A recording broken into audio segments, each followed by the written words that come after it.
Appreciate you being here for another Todd Talk, where we take teaching theory and turn it into teaching practice. So, today we're going to be talking about effective feedback and how we can provide effective feedback to improve the public speaking skills of our students. Our students get a lot of information in our schools, whether it's letter grades, percentages, test results, whatever. But some of this information is not necessarily effective. So they may get a letter grade, but not understand why they got that letter grade. They may get a piece of feedback, but not understand what to do with that feedback. So, what's really important, especially with public speaking, is that when you give them this feedback, it's something that they can use to either improve what it is that they're doing, or B, understand that what they did was of high quality and they should continue to do what it is that they're doing. So today I'm going to talk about 5 things that you should consider when providing feedback to students for their public speaking work. So number 1 I'm going to talk about is the feedback should be specific. So what do I mean by specific? What I mean by specific is don't just tell a student your speech was great. That doesn't tell a student what was great about it. So you want to be specific. So it was great when you had this slide on global warming. It was very informative. It let me know what the focus of the speech was, whatever. Or I really liked it when you told the story about your grandfather during World War II. It was very poignant. It made me very emotional. Students can then say, boom, this visual was very effective. So in the future, if I have visuals that are that informative, that might also be effective. Or if I have a story that elicits a certain emotion towards, that also might be a really quality thing to have in a future one. Similarly, you shouldn't just say to a student, your speech was boring. I mean, what does that mean? So you might want to say instead, well, I had trouble focusing on the through line of your speech. And as a result, I got lost and my mind wandered and I became bored.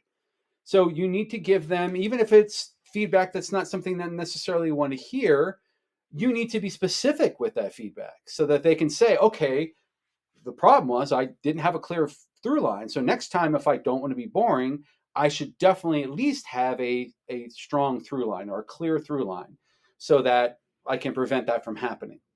So you need to be very specific in your feedback. And this feedback needs to come in a couple of different ways. It can come in written form, which means you need to write it out and not just say good job or give them the sticker or give them, a pat on the back. It has to be written out. Or my favorite way to do that, especially with public speaking, is to talk with my students and have conversations with them about what was effective and give them specific things that I saw that I liked and give them specific things that they can improve upon. The second part of effective feedback is actionable.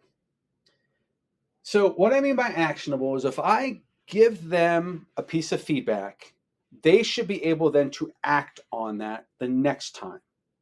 So, in other words, once they've done something, they can't change that.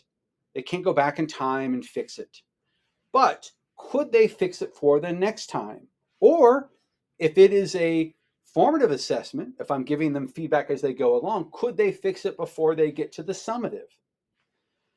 And so let's say I'm watching a student rehearse something and I go to them and I say, oh, I noticed that in your closing that you really don't restate your through line. And as a result, it's not clear that what your through line is because you've not been talking about it for a while. Well, then students can say, okay, my action now is I just need to insert my through line somewhere in my conclusion to make that clear. That's an action that I can take. Or even if it is a summative and I say to a student, your transitions just weren't there. So when you were talking during your body part of your speech, I wasn't clear where you were in any given time because there were no transitions letting me know when you went from one point to another. So the student can go back and say, well, the next time I have a speech, I want to make sure that I put transitions in and make sure that they're where they're supposed to be so they can act upon the feedback. It's not something like, oh, you didn't do this, too bad. There's nothing you can do about it. They can do something about it. They can take action. And so you need to give them, and that's why it's very important that your feedback is specific, because by being specific, they can act upon that feedback. And again, it doesn't always have to be a negative feedback. If you give them a positive feedback, they can continue to act on that. So if you say, I really liked it when the way that you used your hands in the speech, you were very expressive with that, then they can say, next time I'm going to do something similar. I'm going to continue to use my hands because I got feedback, specific feedback, that I should continue to act in that manner. And so they'll continue to do that. The third aspect of effective feedback is it should be about the skill and not the student. So what I mean by this is that in your classroom, you are very aware of the goings-ons of your classroom. And when students are working on their speech, you might be aware of the student and themselves and how much effort they've been putting into it and when they've not been putting effort into it.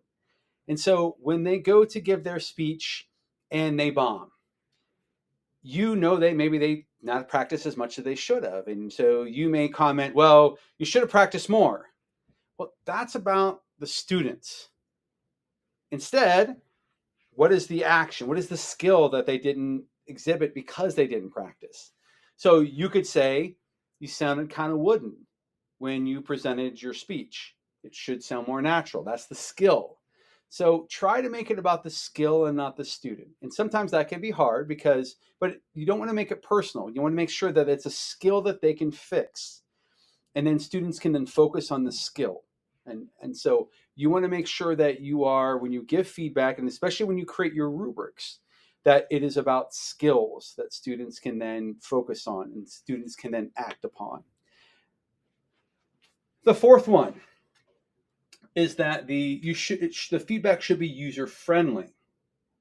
And so what do I mean by user-friendly? So when you're depending upon the age of your students, so I've worked with students who is as young as first graders all the way till seniors in high school. And so I have to make sure that no matter what grade I'm teaching, I have to speak to their level. But even my first graders can handle a certain language.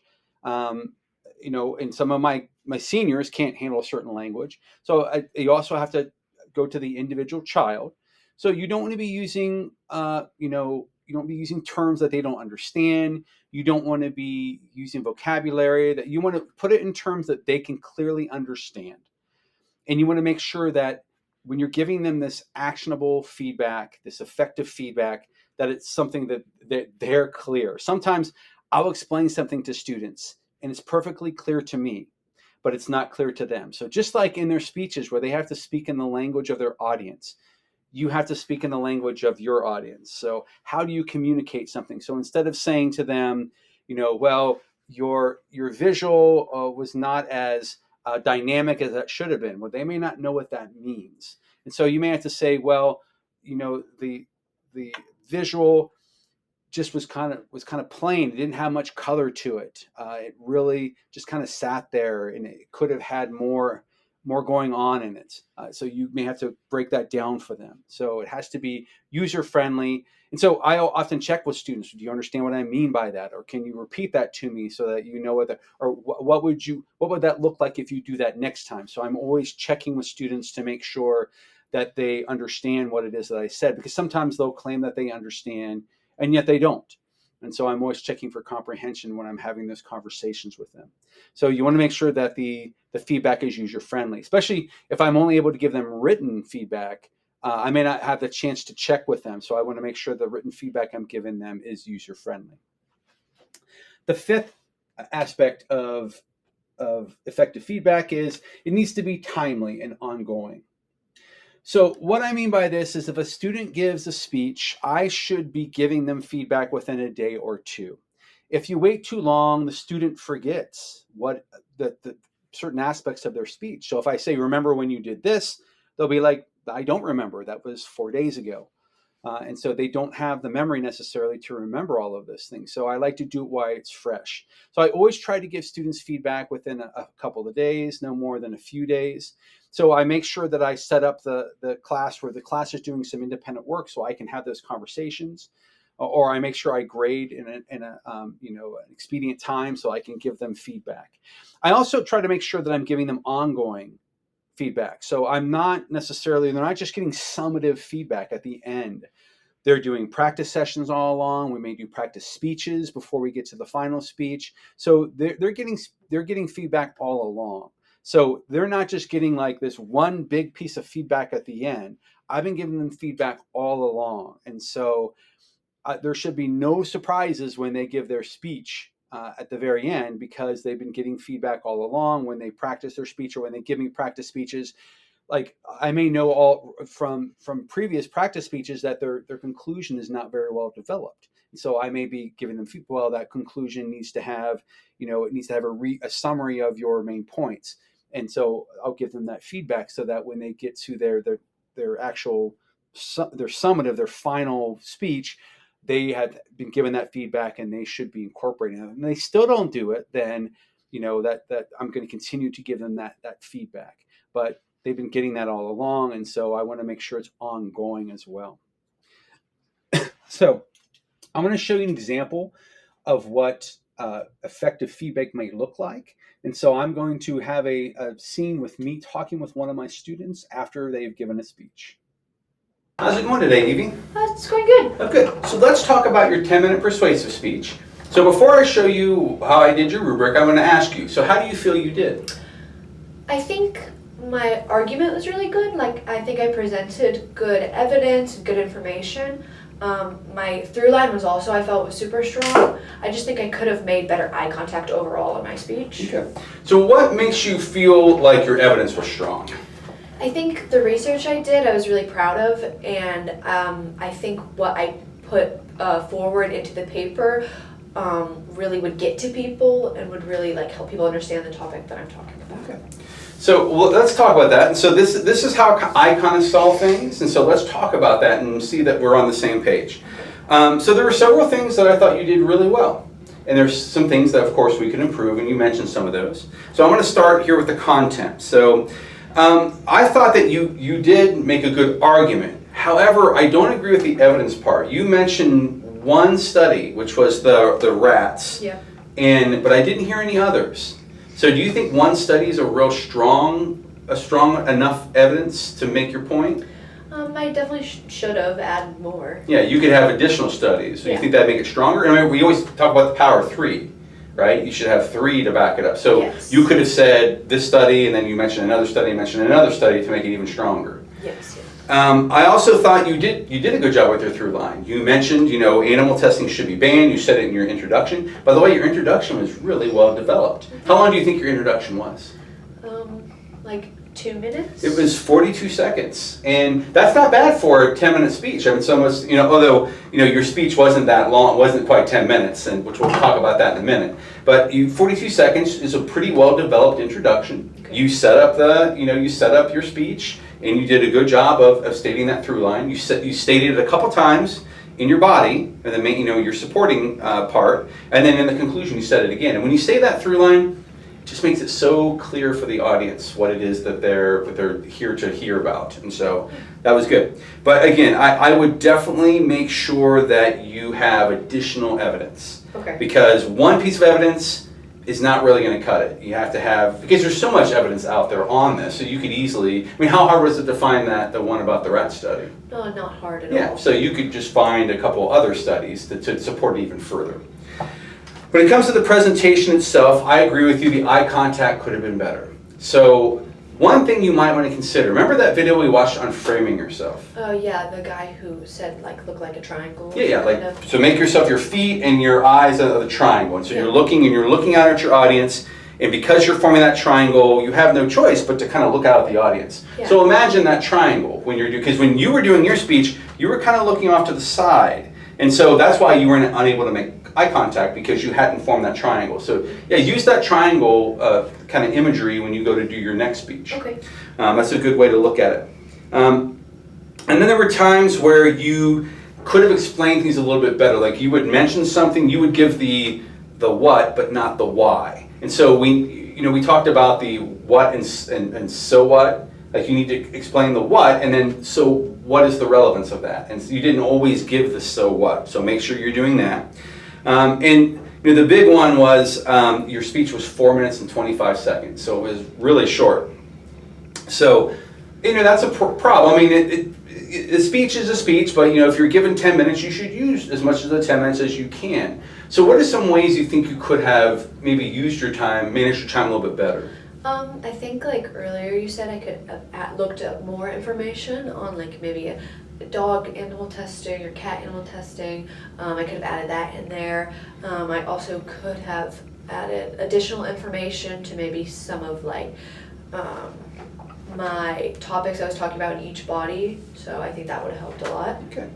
Also, your conclusion was very short, and that I didn't write that on the time, but I remember it being very abrupt. So that's something you could also develop a little bit more. That would manage your time a little bit better. We're not just trying to pad the time, but we want to develop the time a little bit better. And so like that 42-second intro, having something well developed like that as your conclusion would also be very helpful. Okay. So in the persuasion part, I liked how you put the audience in the shoes of an animal. It made them empathetic. We talked about pathos. Yeah.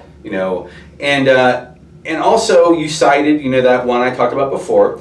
However, the one thing I think that you could have done, remember we talked about counter arguments? Yeah. Or wait, I remember we talked about it, but I don't really understand it. I think that's why I struggled to write one. Okay, so that's fair. So let's talk. So if you remember, so you have your argument, and the counter argument is what would someone say against your argument? So your argument was that animal testing should be banned. Yes. So why would anyone argue that animals should be tested? Why would they make that argument?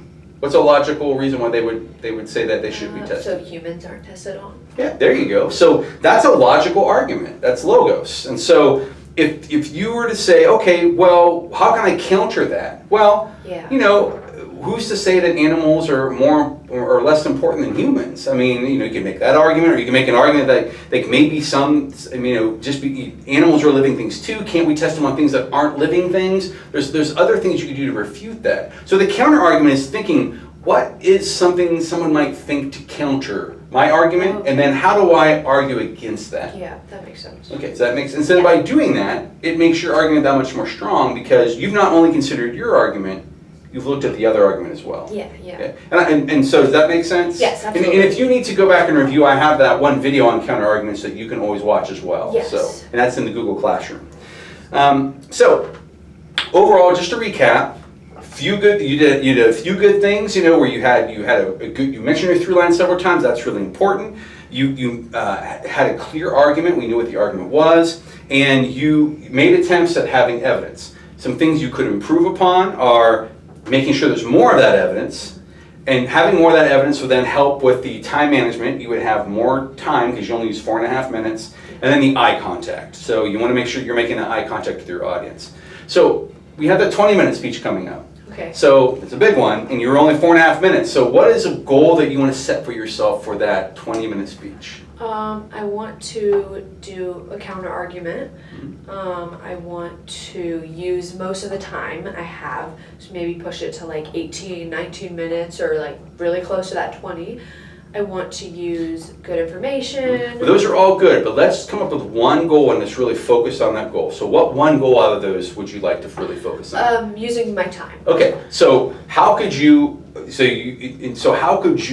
expand it to 18 minutes? An argument. Like we talked about, I could add more evidence, more thorough research. I could extend my bodies, add more important information without rambling on. Okay, I think that's a good plan. You think that's doable? Yeah. Okay, then I can't wait to hear your next speech. Thank you.